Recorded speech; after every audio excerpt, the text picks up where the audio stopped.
Hi guys, मैं जयलक्ष्मी संस्कार school से. Today we will learn about synonyms and antonyms. Synonyms और antonyms क्या होते हैं और कुछ common synonym antonyms के बारे में हम देखेंगे कि क्या होते हैं. तो what are synonyms? We will start with synonyms, the word that means exactly or nearly the same. It means same meaning वाले जो दो words होते हैं जिनके meaning nearly same होते हैं. As another word are called synonyms. You can call them as meaning of each other or they have the same meaning. Like for example, हम थोड़े से words देख लेते हैं यहाँ पे big या huge. Big का मतलब भी बहुत बड़ा होता है और huge का मतलब भी बहुत बड़ा होता है. तो ये it means these are two are synonyms of each other. Like he has a big house या he has a huge house. तो आप यहाँ पर बिग या ह्यूज दोनों इंटरचेंजेबली यहाँ पर आप यूज़ कर सकते हैं. यहाँ पर आप इस सेंटेंस में बिग भी ठीक है और ह्यूज भी ठीक है. You can use any of the two words, so they are called synonyms of each other. Next is smart. Smart का सिनोनिम होता है intelligent, one with a sharp mind. Intelligent, he is a smart boy, he is an intelligent boy. You can use these two words interchangeably in a sentence. Begin या start, like the play started at 10 a.m. You can also write that the play began at 10 a.m. कोई भी चीज़ शुरू होना उसको हम begin भी कह सकते हैं और start भी कह सकते हैं. They can be used interchangeably. So these are the two synonyms of each other. Rich या wealthy दोनों का मतलब ही होता है पैसे वाला. चाहे he is a rich boy, he is a wealthy boy. They were considered to be they were considered as wealthy people in their village. तो rich और village, rich और wealthy दोनों का ही meaning है आपका पैसे वाला rich. Next is scared and afraid, यानी कि डरना दोनों ही हो जाते हैं. I am scared या I am afraid. I am scared of dogs. I am scared of dogs, मैं कुत्तों से डरता हूँ. I am scared of dogs, I am afraid of dogs, दोनों का ही मतलब होता है डरना. So that is these two, scared and afraid, become synonyms of each other. Second is small and tiny, छोटा, दोनों का ही मीनिंग होता है छोटा होना. Like I have small savings या tiny savings, he has only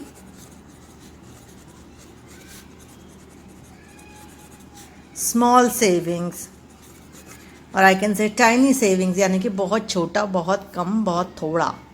next is glad and happy. I am glad, I am happy. I am happy that you passed the exam.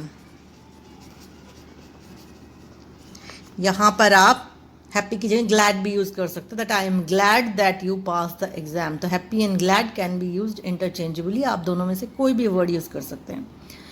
Next is forgive का है pardon, माफ करना किसी को, pardon करना.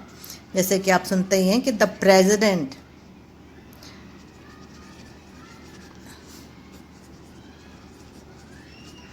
Granted him pardon in his case. तो president ने उन्हें माफ कर दिया. The president granted him pardon, या ग्रांट पार्डन की जगह आप फॉरगिव भी यूज कर सकते हैं. The president forgive him in his case, माफ करना, दिस इज फॉरगिव या पार्डन. नेक्स्ट इज कंसेंट और एग्री. इन दोनों का ही मीनिंग होता है किसी चीज को मानना, किसी चीज में हाँ करना, किसी चीज के लिए मान जाना. That is agree. I give my consent और आई एग्री विद यू. हालांकि सेंटेंस दोनों के अलग बनेंगे, लेकिन आई एग्री विद यू या I give you my consent. दोनों के सेंटेंसेस हल्के से डिफरेंस है, लेकिन दोनों का मीनिंग लगभग सेम है, यानी कि दोनों ही एग्री करना, मान जाना. Next is easy, simple. कोई भी चीज़ जब ईजी होती है, आसान होती है, then we call it as easy और simple. This is a simple problem. या I can say this is an easy problem. Simple and easy दोनों का ही मतलब है आसान. कोई चीज़ कोई हमारा आसान है, कोई चीज़ हमारा जो है ईजी है, तो हम उसे सिंपल भी कह सकते हैं. तो ये तो थे कुछ synonyms where two words they have exactly the same meaning. Now we move on to antonyms. Antonyms जो वर्ड होते हैं इनके मीनिंग जो होते हैं वो एग्जैक्टली ऑपोजिट्स होते हैं एक दूसरे के ऑपोजिट होते हैं, बिल्कुल उल्टे होते हैं. सो हम उन्हें कहते हैं antonyms. Antonyms is a word that means exactly opposite of another word, like big, tiny. Big का मतलब होता है बड़ा, tiny का मतलब होता है छोटा. Rich का होता है poor, rich का मतलब पैसे वाला, poor का मतलब गरीब. Arrive का मतलब होता है पहुंचना कहीं पर. I arrived at the airport. और depart का मतलब होता है कहीं से निकल जाना. Like he departed for Agra. वह आगरा के लिए निकल चुका है. His flights depart at 10 AM. उसकी फ्लाइट 10 AM पर निकलेगी.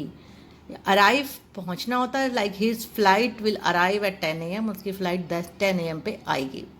Next is beautiful. ब्यूटीफुल का मतलब होता है सुंदर, और अगली का मतलब होता है जो चीज़ सुंदर नहीं होती है उसे हम अगली कहते हैं बदसूरत. तो ब्यूटीफुल खूबसूरत कह सकते हो और अगली बदसूरत कह सकते हो. Next is blunt and sharp. Sharp आपके पास तेज धार वाला इज शार्प, और जो चीज़ शार्प नहीं होती उसे हम कहते हैं ब्लंट, जो आसानी से काट नहीं पाता कोई भी चाकू. This is a sharp knife. ये पैना चाकू है. And this is a blunt knife, यानी कि ये चाकू इतना तेज नहीं है, इतना शार्प नहीं है, इससे काटने में मुश्किल आएगी. So that we call as blunt. Blunt and sharp, they are opposites of each other.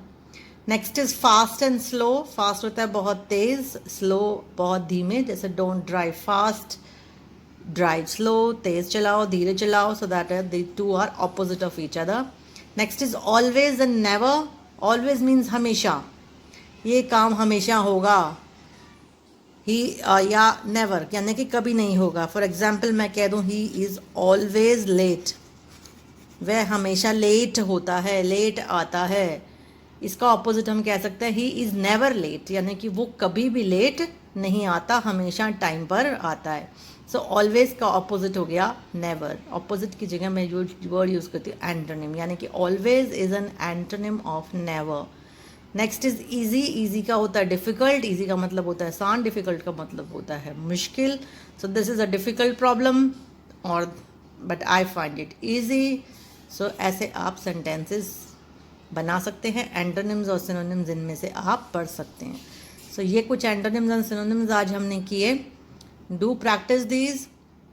Write some more words. ये मैं कुछ वर्ड्स नीचे आपको दे रही हूँ, इनमें आपको एंटोनिम्स और सिनोनिम्स दोनों लिखने हैं इनकी. जैसे कि यंग का एंटोनिम भी हो सकता है और यंग का सिनोनिम भी होता है. तो इसमें आपको यंग का एंटोनिम भी लिखना है और सिनोनिम भी लिखना है. ऐसे ही इंक्रीज, सिक, स्मॉल और क्लीन. क्लीन का जैसे मैं आपको बता देती हूँ, क्लीन का सिनोनिम हो सकता है टाइडी, मतलब साफ सुथरा. और इसका एंटोनिम होता है डर्टी. डर्टी के लिए आप वर्ड फिल्दी भी यूज़ कर सकते हो. थोड़ी और अच्छे वर्ड्स यूज़ करना चाहते हैं तो we can even use filthy. So clean का सिनोनिम हो जाएगा टाइडी, और क्लीन का एंटोनिम हो जाएगा डर्टी. डर्टी के साथ साथ फिल्दी भी करेक्ट है. फिल्दी ऑल्सो मीन्स डर्टी, जो चीज़ बहुत गंदी होती है, साफ़ नहीं होती है. ओके, सो ये आप यंग, इंक्रीज, सिक और स्मॉल के एंटोनिम और सिनोनिम अब आप कमेंट्स में लिख के बताइए. और इसके अलावा और भी कोई वर्ड्स हैं जिनके आप एंटोनिम्स या सिनोनिम्स पूछना चाहते हैं तो वो भी आप कमेंट्स में पूछ सकते हैं. If you like the video, please share and subscribe. Thank you so much.